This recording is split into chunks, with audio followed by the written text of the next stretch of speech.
All right, so I am here. This is Brian with RC Monkey. I'm here with my RedCat Piranha that I picked up. And I just wanted to give you a few things that happened with it as far as breakage, to give you an idea of whether or not you think it's worth it. I think it's a fantastic car. I think it's a lot of fun. I wish it didn't have a 2-in-1 ESC receiver, because I think it'd be really nice to replace, you know, the motor and ESC or even the receiver independently. But I get it, you know, it's low cost, it's small, it fits in there nicely. You do have enough space for another ESC in there if you wanted.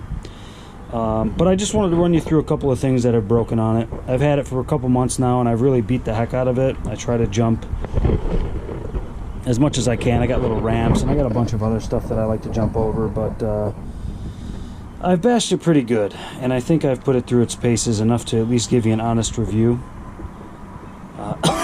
Excuse me. For the price, absolute slam dunk. I mean, you may be repairing things here and there, but if you're buying this for your kid and you're trying to teach them how to play with RC cars, how to repair them, how to use them, it's a great RC car for that. It's not great in long grass, but it's good in short grass. Great in short grass. It's good on street, obviously. It flies. You can see my other video to see, you know, how fast it is on a LiPo battery, a LiPo 2S. But I'll just give you a rundown of the things that went bad. So when I first got it, when I would drive it like 30 feet away from me, it would start to almost lose connection, and it would just remember what I did last. So if I hit throttle and it got a little bit out of that range, it would just go full throttle. So that was a problem.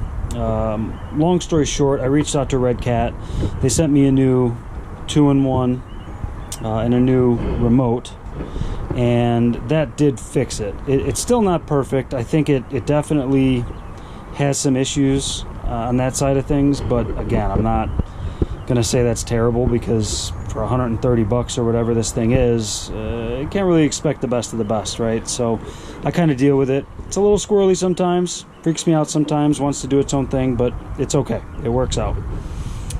So yeah, they sent me a new one, new 2-in-1 and a new remote for free. I think it took a few days to get to me. I don't remember exactly how long, but it wasn't bad. And that seemed to fix that problem, at least for the most part.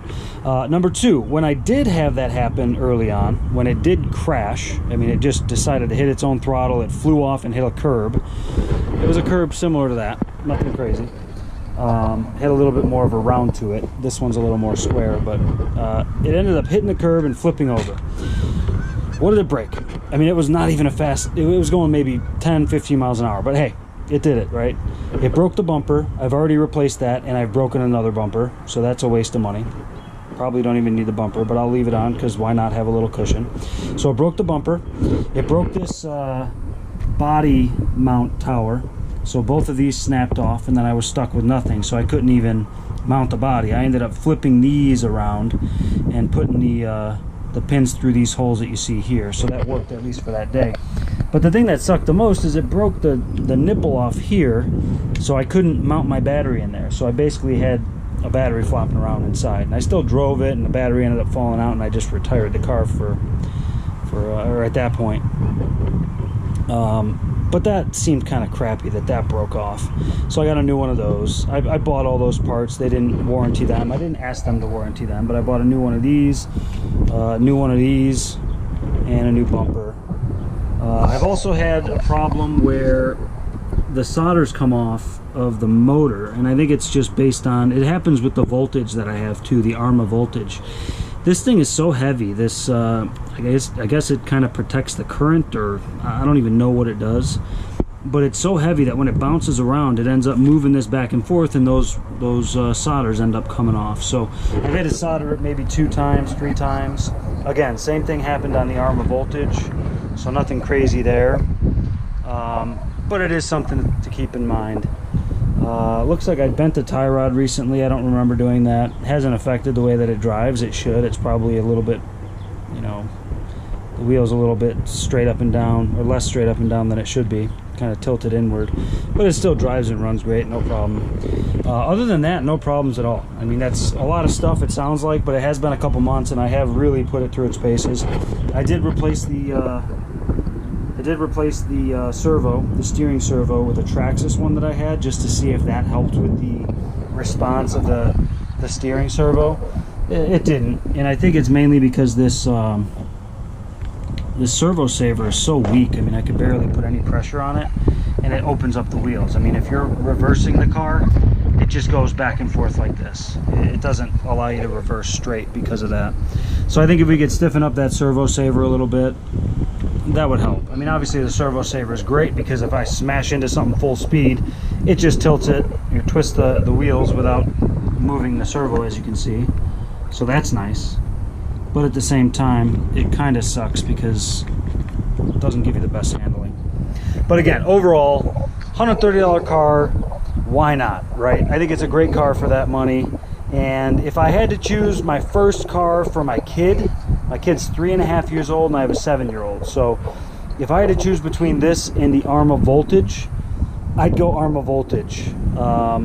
Just because it's a lot more durable. They haven't had a single break on it, and it's a little more forgiving. This thing has the speed to really do some damage. The Arma has some speed, but it's not as crazy.